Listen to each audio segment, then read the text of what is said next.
का हमारे YouTube channel पे बात करेंगे इंडियन ऑयल शेयर के बारे में। काफ़ी सारी नई अपडेट्स आती नज़र आ रही हैं और वीडियो के एंड पर बात करेंगे कुछ डिविडेंड स्प्लिट और काफ़ी सारी कंपनियों ने नए बोनस की घोषणा भी करी है। तो वीडियो को शुरू करने से पहले एक छोटी सी रिक्वेस्ट उन लोगों से भी करना चाहेंगे, चैनल पर फर्स्ट टाइम आया तो चैनल को सब्सक्राइब जरूर कर लीजिए ताकि आने वाला सारा अपडेट आप तक पहुंचता रहे। तो फिर शुरू करते हैं आज की ये वीडियो। मैं हूं आपका दोस्त करण, स्वागत है आपका अपने ही चैनल। यूबीएससी का यूबीएस का बड़ा बयान आता ऑयल मार्केटिंग कंपनियों के लिए नजर आ रहा है, जो कि यहाँ पर हाई मार्केटिंग मार्जिन्स की बात कही जा रही है और रिटेल फ्यूल प्राइस इन्वायरमेंट की बात भी कही जा रही है, जिसका बेनिफिट सीधा सीधा ऑयल मार्केटिंग कंपनियों को होता नजर आएगा अकॉर्डिंग टू यूबीएस। और साथ में टारगेट्स प्राइस भी दिए जा रहे हैं।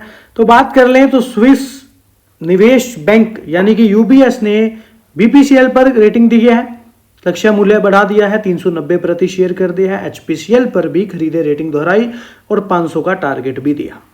इंडियन ऑयल पर यूबीएस ने 180 रुपए प्रति शेयर का टारगेट दिया है और बाइंग की रेटिंग बनाए रखी है।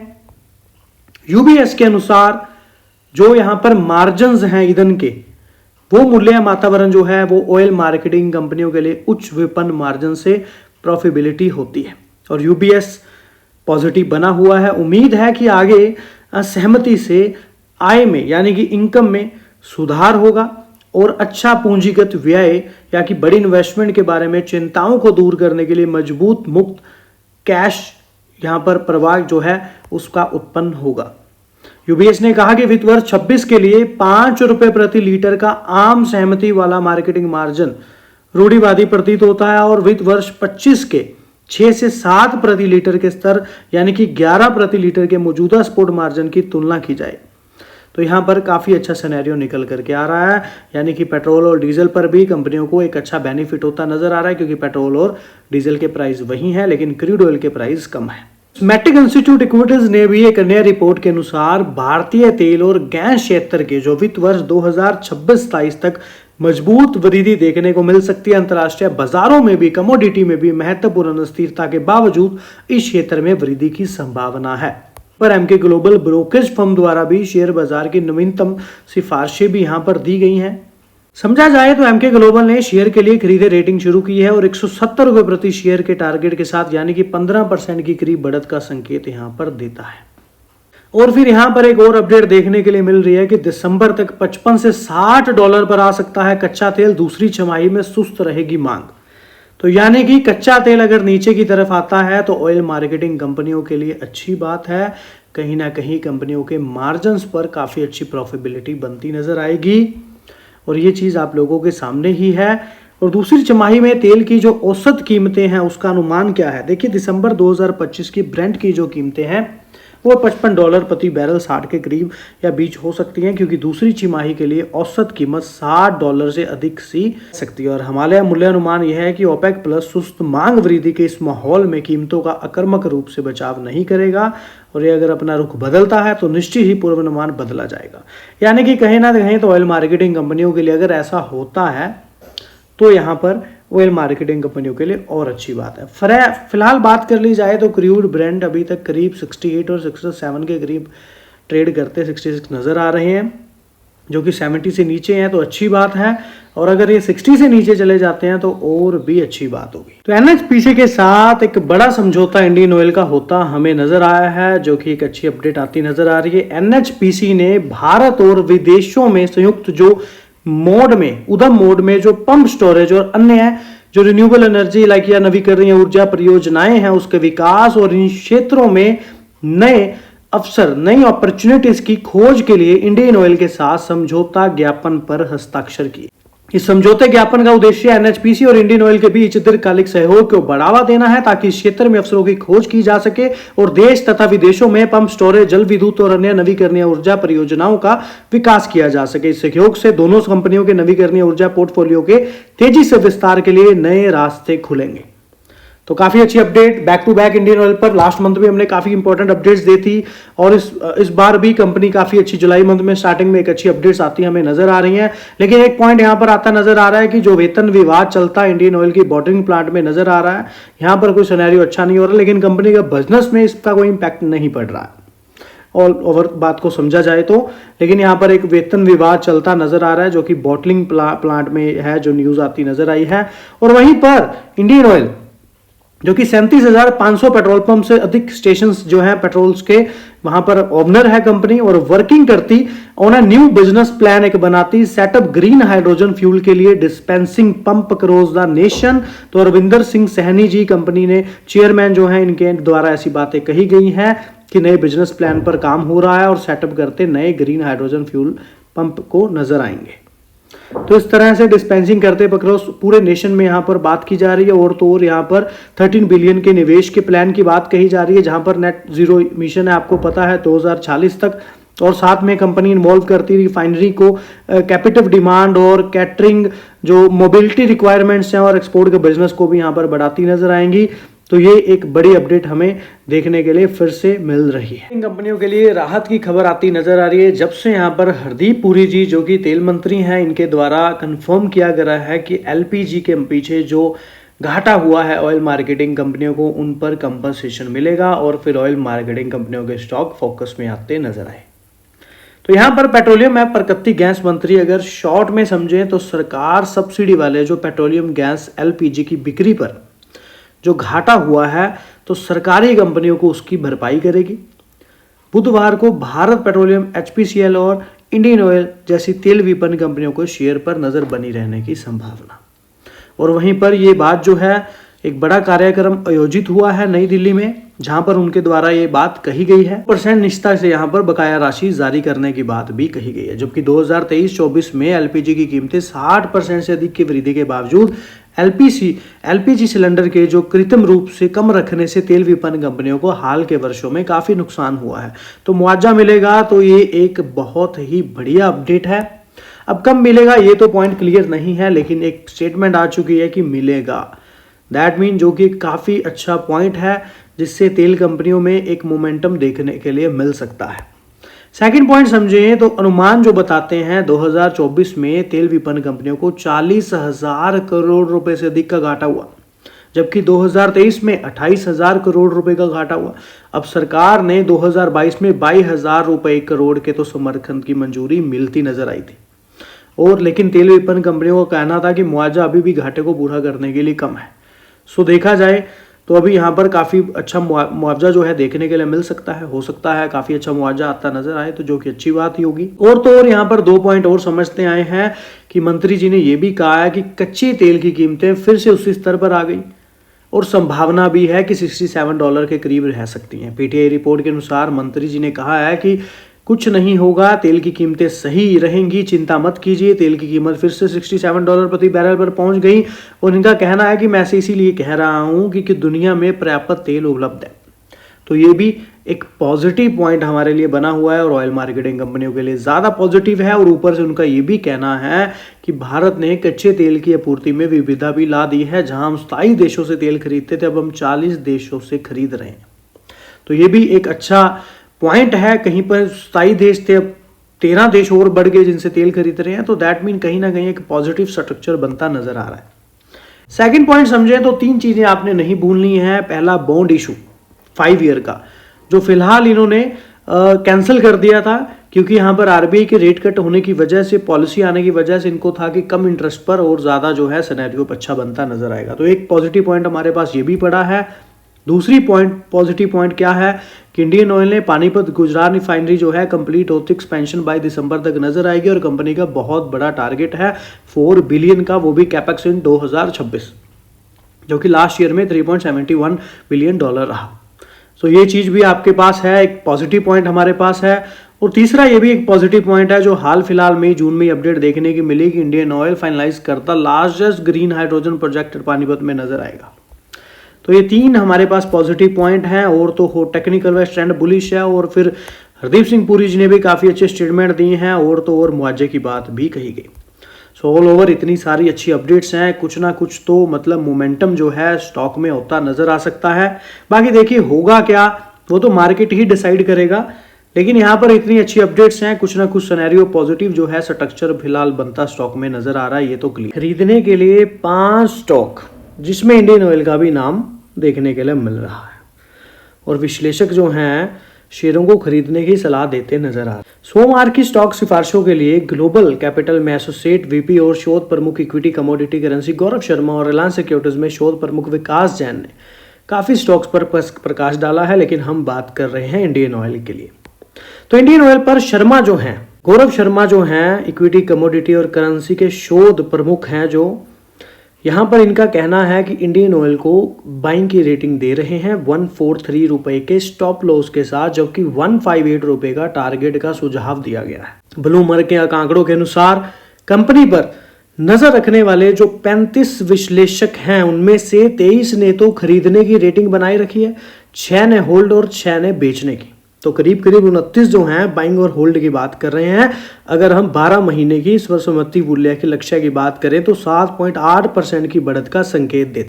अब देखिए लेवल्स आएंगे नहीं आएंगे ये तो मार्केट ही डिसाइड करेगा, पर ऐसा इनके द्वारा कहना है, इनका व्यू है। यहाँ पर एक और अपडेट के निकल करके आ रही है, हिंदुस्तान कॉपर यहाँ पर इंक MOU, तो यहाँ पर एक हस्ताक्षर होते इंडियन ऑयल के साथ नजर आए हैं, जहां पर इंडियन ऑयल ज्वाइन करता, पार्टिसिपेट करता क्रिटिकल मिनरल्स ब्लॉक ऑक्शन में नजर।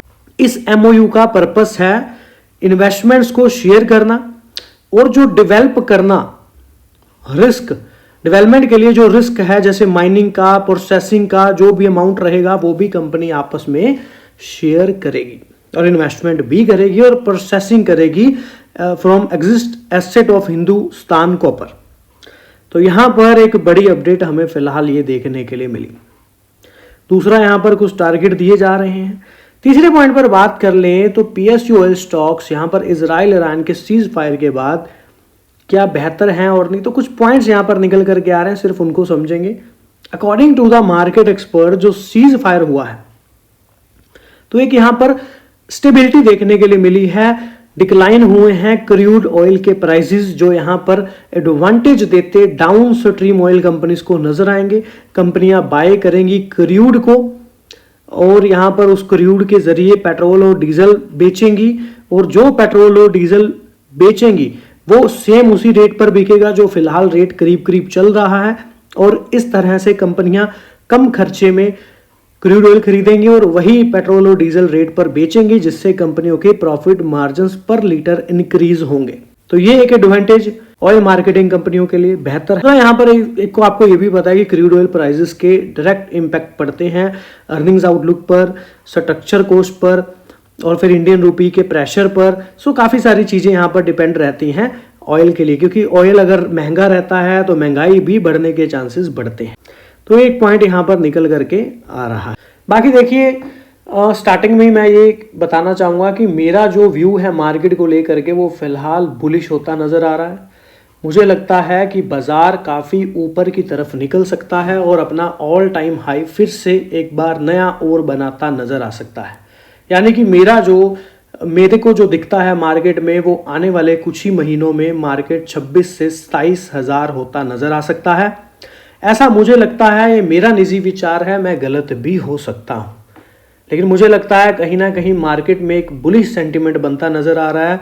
किसी भी तरह से आप देखेंगे अगले पिछले कुछ दिनों के चार्ट को भी, तो यहाँ पर ये समझने के लिए निकलता है कि कहीं ना कहीं बायर्स एक्टिव होते नजर आ रहे हैं। फिर मैं वही कहूँगा, मुझे ऐसा लगता है ऐसा होगा यानी वो बाद की बात है, वो मार्केट डिसाइड करेगा। और फिर महारत्ना PSU स्टॉक ने 3 रुपए का जो डिविडेंड है वो भी कंपनी का आता नजर आएगा। रिकॉर्ड डेट भी तय होती नजर आई है। क्या है समझने वाला कि जो 30 अप्रैल 2025 के संचार में यहाँ पर जब कंपनी के रिजल्ट्स आए थे तो डिविडेंड की कंपनी ने यहाँ पर सिफारिश की थी।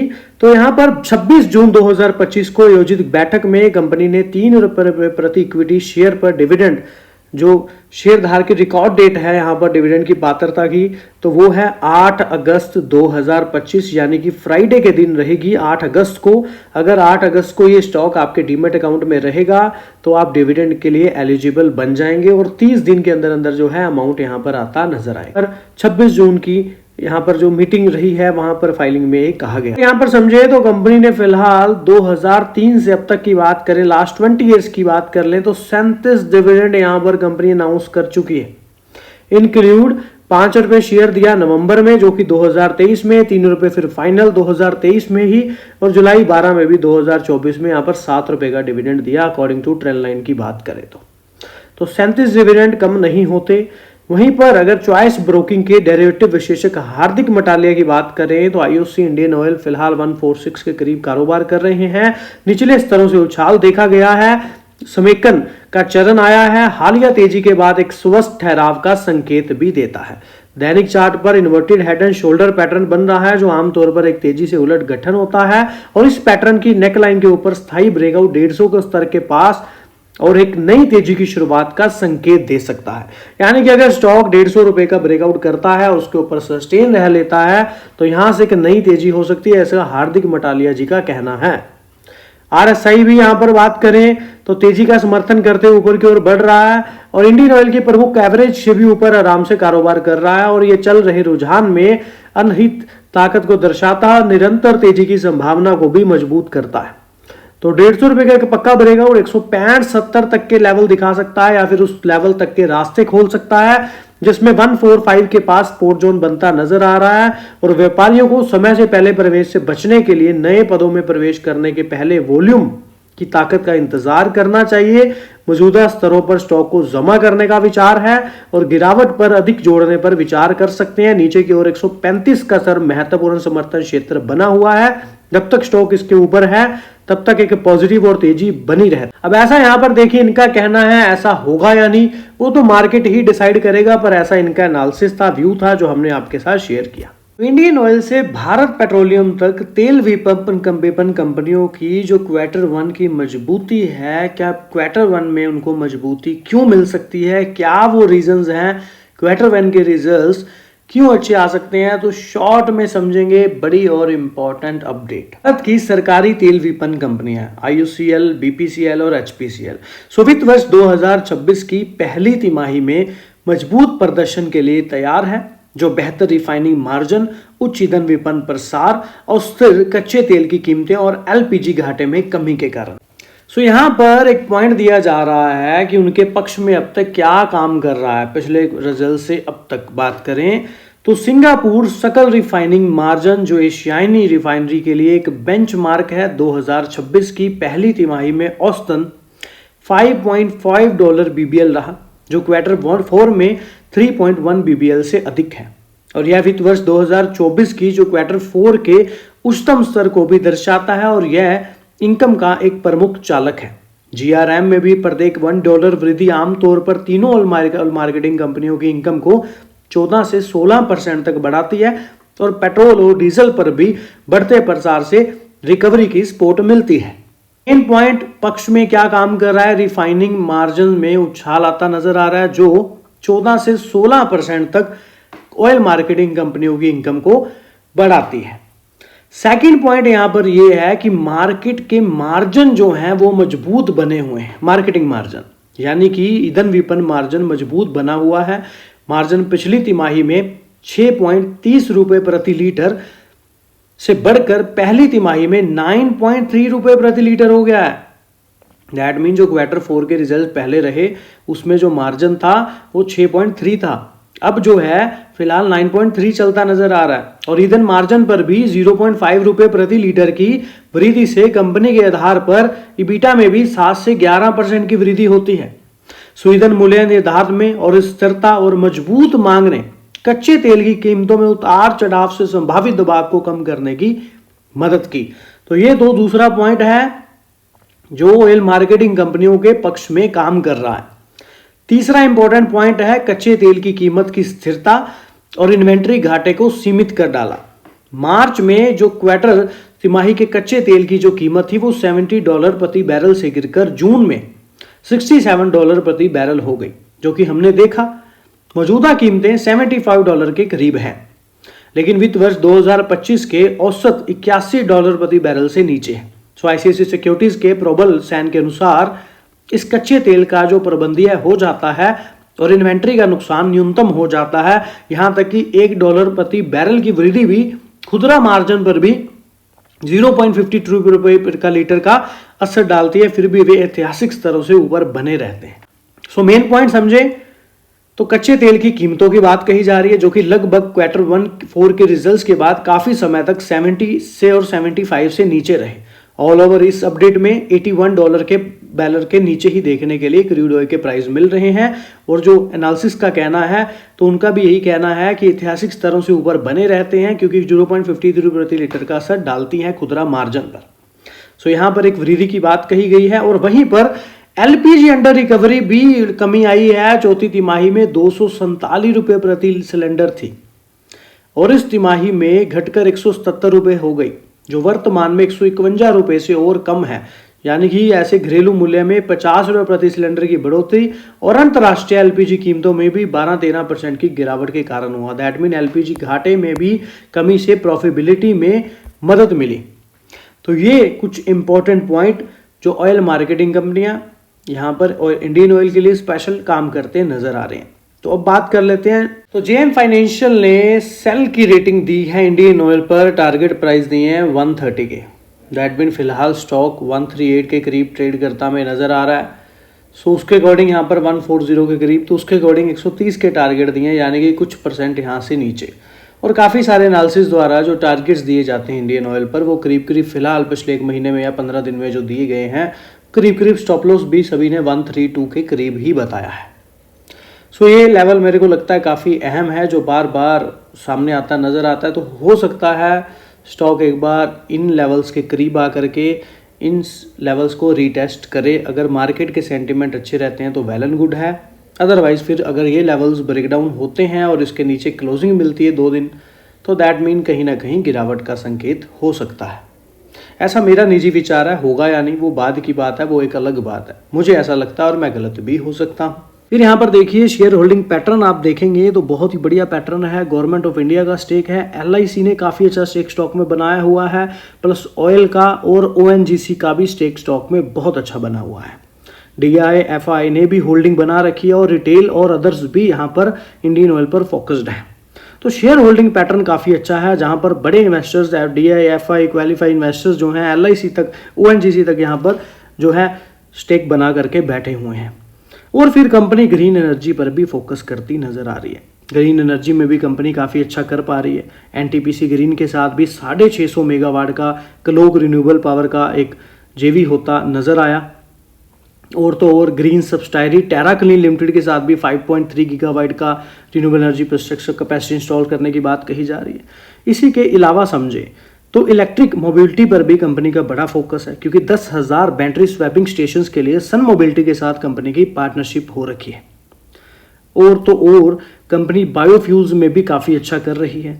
एसएएफ कैपेसिटी 86.8 TMTP की बात कही जा रही है। कमीशनिंग करती लेंसाजेट कंपनी के साथ कोलैब हुआ था, पीछे हमने शेयर भी किया था। और तो और फर्स्ट हाइड्रोजन फ्यूल सेल बनता बसेस में इंडिया की नज़र भारत की आ रहा है, जो कि कंपनी द्वारा बनाया गया है। सो इस तरह से कंपनी काफ़ी ज़्यादा फोकस ग्रीन एनर्जी पर भी कर रही है। और नो डाउट कंपनी ने 4 से लेके 8 कोलैब देख पा रहे हैं आप, नए जो कोलैब कंपनी के रहे हैं, जो हाल फिलहाल में कंपनी ने काफ़ी अच्छे ग्रीन एनर्जी के लिए अच्छे कोलैब किए हुए हैं, जो कि फिलहाल अभी कंटिन्यूसली लगभग चलते नज़र आ रहे हैं। सो एक अच्छा सिनेरियो जो है फिलहाल बना हुआ है, जो कि काफी अच्छी बात है। भारत की सरकारी तेल रिफाइनरियां घरेलू उपयोग के लिए $600 मिलियन मूल्य के टैंकर मंगवा। Bharat petroleum corporation, Hindustan petroleum corporation, Indian oil corporation इस वर्ष के अंत में मध्यम दूरी के टैंकरों के लिए संयुक्त रूप से निविदा जारी करने की योजना बना रहे हैं। सारा जो अपडेट है वो इंडियन ऑयल का ही रहेगा, लेकिन इसमें यही अपडेट जो है वो एचपीसीएल और बीपीसीएल के लिए। वहीं पर साथ में भारत की जो सरकारी रिफाइनरियां हैं देश भर में ईंधन के परिवहन के लिए 10 घरेलू निर्माता जहाजों का ऑर्डर देने की योजना बना रही है, क्योंकि सरकार जहाज निर्माण उद्योग के विस्तार की अपनी महत्वाकांक्षा को आगे भी बढ़ा रही। मामले से परिचित लोगों के अनुसार Indian oil corporation, BPCL, HPCL इस साल के अंत में मध्यम श्रेणी के टैंकरों के लिए संयुक्त रूप से निविदा जारी करने की योजना बना रही है, जिन्होंने पहचान न बताने का अनुरोध किया, क्योंकि जानकारी अभी तक सार्वजनिक नहीं हुई। लेकिन उन्होंने कहा है कि $600 मिलियन तक का प्रस्ताव हो सकता है और 2028 तक डिलीवरी शुरू करने की आवश्यकता होगी। तो बड़ी अपडेट्स हमें आती नजर आ रही हैं। पीएसयू तेल गैस शेयरों पर काफी अच्छा सिनेरियो जो है देखने के लिए मिला। और वहीं पर अगर समझें तो दक्षिण एशिया राष्ट्र अपनी घरेलू निर्माण क्षमता को बढ़ाने की कोशिश कर रहा है। दुनिया भर में जहाजों को ऊर्जा, व्यापार, रक्षा के लिए राष्ट्रीय रणनीतिक संसाधनों के रूप में देखा जा रहा है और भारत के पास भी वर्तमान में कम से कम 40 यार्ड हैं और केवल 4 यार्ड ही ऐसे हैं जो मध्यम दूरी के टैंकरों से बड़े जहाज बनाने की क्षमता रखते हैं। और तो और बीपीसीएल एचपीएल ने टिप्पणी मांगने पर ईमेल का जवाब तो नहीं दिया, लेकिन मध्यम श्रेणी के टैंकर यानी कि 50,000 से 60,000 डेडवेट टन की रेंज में होंगे और टेंडर में प्रत्येक जहाज की कीमत 55 से 60 मिलियन डॉलर हो सकती है। और लोगों ने कहा है कि इंडियन ऑयल कॉर्पोरेशन के पास 6 जहाज होने की उम्मीद है, जबकि बीपीसीएल एचपीएल के पास 2-2 जहाज होंगे। दैट मीन कंपनियों ने ऑलरेडी यहाँ पर एक बड़ा सिनेरियो जो है दिखा ही दिया है कि काफी अच्छी 2 अपडेट्स हैं और जिसकी वजह से इंडियन ऑयल में आज हमें एक अच्छी रैली भी आती नजर आई है। इसके अलावा भी कुछ एनालिसिस हैं। आईडीबीआई कैपिटल के ब्रिजेश, एलएमएस ग्लोबल सिक्योरिटीज के सौरभ जैन और रैली बिगेयर ब्रोकिंग के जीत मिश्रा एनडीटी प्रॉफिट के साथ जो कि है अपने विचार साझा करते नजर आए हैं।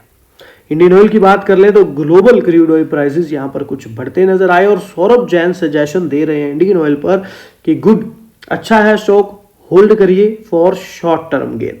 और वैल्यूएशंस भी स्टॉक की यहाँ पर लो है, जो कि मैं रेगुलर आपके साथ डिस्कस करता ही हूँ अकॉर्डिंग टू पी रेशो कि वैल्यूएशंस के अकॉर्डिंग स्टॉक फिलहाल महंगा नहीं देखने के लिए मिल रहा, और वही चीज इनके द्वारा यहाँ पर बताई जा रही है। यहाँ पर इंडियन ऑयल दिसंबर तक अपनी पानीपत गुजरात रिफाइनरी का जो विस्तार है वो पूरा कर लेगा। इंडियन ऑयल कॉर्पोरेशन लिमिटेड यानी कि आईओसीएल ने मंडे को कहा कि तेल विपणन कंपनियां वित्त वर्ष 26 में लगभग $4 बिलियन का पूंजीगत व्यय करने की योजना बना रही हैं।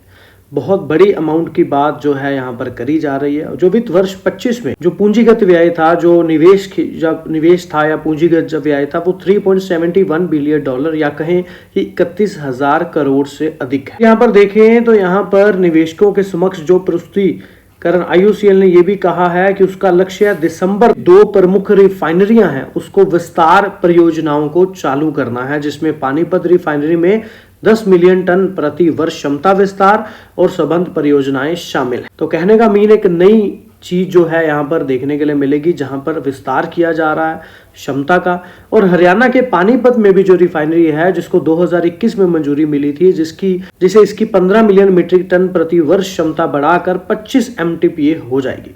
और अगर कुल स्वीकृत की लागत की बात करें तो $4.5 बिलियन। पानीपत में भी परियोजना का लगभग 84% तो पूरा हो चुका है, जो ओडिशा के पारादीप के साथ साथ आईओसीएल की सबसे बड़ी परियोजना है।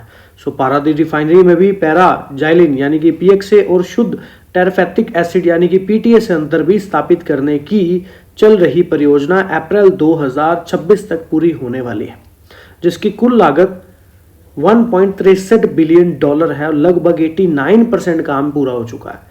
दैट मीन कि ये इतनी बड़ी इन्वेस्टमेंट्स कंटिन्यूसली इन चीजों पर की जा रही है और ये जो प्रोजेक्ट हैं शुरू होने का भी समय बताया जा रहा है लगभग। मुद्रा बंदरगाह से पानीपत रिफाइनरी तक जो कच्चे तेल को ले जाने वाली एक नई पाइपलाइन भी दिसंबर तक पूरी होने वाली है। और गुजरात के वडोदरा में भी रिफाइनरी में आईओसीएल की पेट्रोकेमिकल और ल्यूब एकीकरण परियोजना भी दिसंबर तक पूरा होने की उम्मीद है। 80% से अधिक पूर्ण हो चुकी इस परियोजना में क्षमता को जो वर्तमान है वो 13.7 MTPA से बढ़ाकर 18 MTPA करने की परिकल्पना की गई है, जिसकी कुल लागत $2.23 बिलियन है। दैट मीन एक कुल मिलाकर के अगर सारे को जोड़े तो काफी बड़ी इन्वेस्टमेंट हमारे सामने आ रही है, जो यहाँ पर धीरे धीरे की जा रही है। और तो और यहाँ पर समझें तो यहाँ पर पॉइंट ये है कि अगर कोई भी कंपनी अपनी क्षमता को बढ़ाती है तो उसका मतलब काफी अच्छा रहता है, क्योंकि देखिए जब कंपनी अपनी कैपेसिटी को बढ़ाती है तो उससे कंपनी का काम ज्यादा बढ़ता है। ज्यादा बढ़ने के साथ साथ कंपनी का रेवेन्यू में और प्रॉफिट में दोनों में ही फर्क देखने के लिए मिल जाता है। बाकी यहाँ पर क्रूड ऑयल के प्राइसेस बहुत मैटर करते हैं और फिर पेट्रोल डीजल के दाम भी मैटर करते हैं। इसके अलावा देखें तो आईओसीएल ने यह भी कहा है कि वित्त वर्ष 26 के पूंजीगत व्यय का लगभग 50% तो रिफाइनरी उन्नयन परियोजनाओं के लिए निर्धारित है, जैसे कि विपणन, पेट्रोकेमिकल, पाइपलाइन का स्थान है। जो बाकी राशि बचेगी उसको उद्यमों और गैस में इक्विटी निवेश के लिए जाएगी। केयर एज की भी रिपोर्ट में बताया गया है कि वित्त वर्ष 25 के पहले जो 9 महीनों में कंपनी ने 28,000 करोड़ रुपए का पूंजीगत व्यय किया, जबकि वित्त वर्ष 2025 के लिए 35,000 करोड़ रुपए के पूंजीगत व्यय अनुमानित है। सो अगले 2 से 3 वर्षों में इसमें किस स्तर पर प्रति वर्ष 30-35 हजार करोड़ रुपए का पूंजीगत व्यय होने की उम्मीद है, केयर एज की रिपोर्ट में ऐसा कहना है। सो काफी अच्छी अपडेट इंडियन ऑयल में हमें देखने के लिए मिल रही है। अगर यहाँ पर जल्दी से काम कंप्लीट होता है, जो भी डेट्स दी हुई हैं उस पर काम शुरू होता है, तो आगे चल के इंडियन ऑयल पर एक अच्छा सिनेरियो बनता नजर आ सकता है। बाकी जैसे कि मैंने आपको पहले भी कहा, देश की स्थितियां बहुत मैटर करती हैं, क्रूड ऑयल के प्राइस बहुत डिपेंड करते हैं, मार्केट में क्या सेंटीमेंट है, सारी ही चीजें जो है देख के ही चलनी पड़ती हैं। तो आईबीए के साथ एक बड़ी कोलैबोरेशन होती नजर आई इंडियन ऑयल की, जहां पर डेवलप किया जाएगा bio energy, bio hydrogen sector. तो भारतीय बायोगैस एसोसिएशन ने रविवार को कहा कि उसने जैव ऊर्जा और जैव हाइड्रोजन क्षेत्र के विकास के लिए Indian oil corporation limited IOCL के साथ एक समझौता ज्ञापन पर हस्ताक्षर किए। एक बयान में कहा गया है कि सहयोग का उद्देश्य दोनों संगठनों के बीच तालमेल के आधार पर जैव ऊर्जा क्षेत्र का विकास और विस्तार करना है। सहयोग में IOCL और IBA दोनों संस्थाएं आपसी पहल का सपोर्ट करती हैं और एक ज्ञान केंद्र भी बनाए जाएंगे और भारत में जैव ईंधन उद्योग को विस्तार को बढ़ावा देने के लिए प्रौद्योगिक बुनियादी ढांचे और कुशल कार्यबल जैसे संसाधन भी आवंटित करेंगे। मतलब कि फ्यूचर यहाँ पर हमें इन्वेस्टमेंट्स देखने के लिए मिल सकती हैं। दोनों पक्ष ज्ञान केंद्र विकसित करने के लिए विधायकों, व्यापार अधिकारियों, उद्योग जगत के लोगों और थिंक टैंकों के साथ सक्रिय रूप से बात भी करेंगे। एक पॉइंट और समझे तो IBA जो है यहाँ पर पहले से ही कई मंत्रालयों के साथ मिलकर बायोगैस, बायो CNG, नवीकरणीय ऊर्जा क्षेत्रों को सपोर्ट देने वाले नियम बनाने के लिए काम कर रहा है। सो बायोगैस विकास को गति देने के लिए यह साझेदारी केंद्रीय और राज्य मंत्रालयों के बीच सहयोग को सुगम भी बनाएगी और IOCL और IBA जैव ईंधन की विभिन्न श्रेणियों के लिए नीतिगत प्रोत्साहन तैयार करने और प्रस्तावित करने के लिए काम भी करेंगे। सो IBA के अध्यक्ष गौरव केडिया ने यह चीजें बताई हैं। तो भारत में स्वच्छ ऊर्जा को बढ़ावा देने की दिशा में बड़े कदम के रूप में इंडियन ऑयल ने अपनी पानीपत रिफाइनरी और पेट्रोकेमिकल कॉम्प्लेक्स में 10,000 टन प्रति वर्ष ग्रीन हाइड्रोजन उत्पाद इकाई स्थापित करने के लिए हाइड्रोजन की स्तरीय लागत को अंतिम रूप दिया है और परियोजना इंडियन ऑयल के ग्रीन हाइड्रोजन क्षेत्र में प्रवेश का प्रतीक है और भारत में अब तक की सबसे बड़ी ग्रीन हाइड्रोजन पहल होगी और दिसंबर 2027 तक चालू होने के लिए तैयार ग्रीन हाइड्रोजन रिफाइनरी परिचालन में जो जीवाश्म व्युत्पन्न हाइड्रोजन है उसकी जगह लेंगे और कार्बन उत्सर्जन में पर्याप्त कमी आती नजर आएगी और ग्रीन हाइड्रोजन प्लांट अब चालू हो गया है और बहुत अच्छी बोलियां भी मिल रही हैं और निविदाएं और मूल्यांकन किया जा रहा है और 1-2 महीने के भीतर काम में सक्षम होंगे और 2 साल के भीतर पानीपत हरियाणा में 10,000 टन प्रति वर्ष क्षमता वाली ग्रीन हाइड्रोजन प्लांट चालू हो जाएगा। सो भारत का उद्देश्य है हरित ऊर्जा मिशन को बढ़ावा देना और एक टिकाऊ कार्बन तटस्थ भविष्य में योगदान देना और ऐतिहासिक परियोजना के साथ इंडियन ऑयल देश की ऊर्जा परिवर्तन यात्रा में अपने नेतृत्व को और मजबूत करेगा। तो यहाँ पर एक बड़ी अपडेट हमें देखने के लिए मिल रही है जहां पर एक बड़ी इन्वेस्टमेंट की जाएगी। तक इन्वेस्टमेंट का कोई भी यहाँ पर मेंशन नहीं किया गया, लेकिन पहले एक अपडेट आया था, मैंने तब यहाँ पर किया था, एक 2400 करोड़ वाला था, एक 1200 करोड़ वाला था।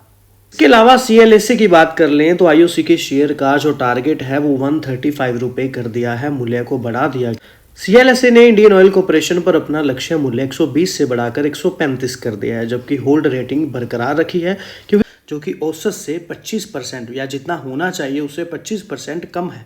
इंडियन ऑयल कॉर्पोरेशन पर 205 का मॉर्गन स्टैनली ने एक टारगेट दिया है, दर्शाता है और यह तेल रिफाइनरी पर सरकारी तेल रिफाइनरी के लिए बाजार में सबसे अधिक मूल्य लक्ष्य भी है और इंडियन ऑयल पर कवरेज करने वाले 34 विश्लेषकों में से 22 ने खरीदने की रेटिंग, बाइंग की रेटिंग दी है, 5 ने होल्ड के लिए और 7 ने बेचने के लिए रेटिंग करी। सो आपको ये सब तो इंडियन ऑयल कॉर्पोरेशन की वडोदरा स्थित गुजरात रिफाइनरी कैलेंडर वर्ष 2025 के दौरान 2 पेट्रोकेमिकल इकाइयों को चालू करके पेट्रोकेमिकल क्षेत्र में विविधता लाने में मदद के लिए 24,000 करोड़ रुपए का निवेश कर रही है। बाकी वीडियो जो है हमने बनाया है एजुकेशन पर्पस के लिए। अगर आप कोई भी डिसीजन ले, निवेश करें, फाइनेंशियल एडवाइजर की सलाह पहले ले, बड़ी बात को स्टडी जरूर किया करें। चैनल पे सभी लोगों का तहे दिल से धन्यवाद। मिलते हैं ऐसी एक और वीडियो के साथ। अब बात कर लेते हैं कुछ बोनस शेयर्स के बारे में। तो जुलाई में महीने में कई कंपनियों ने कॉर्पोरेट एक्शन का असर स्टॉक पर देखने को मिलता है और इन कंपनियों ने हाल ही के दिनों में स्टॉक में कई ऐलान किए हैं, जिसमें 4 कंपनियां बोनस का ऐलान भी शामिल है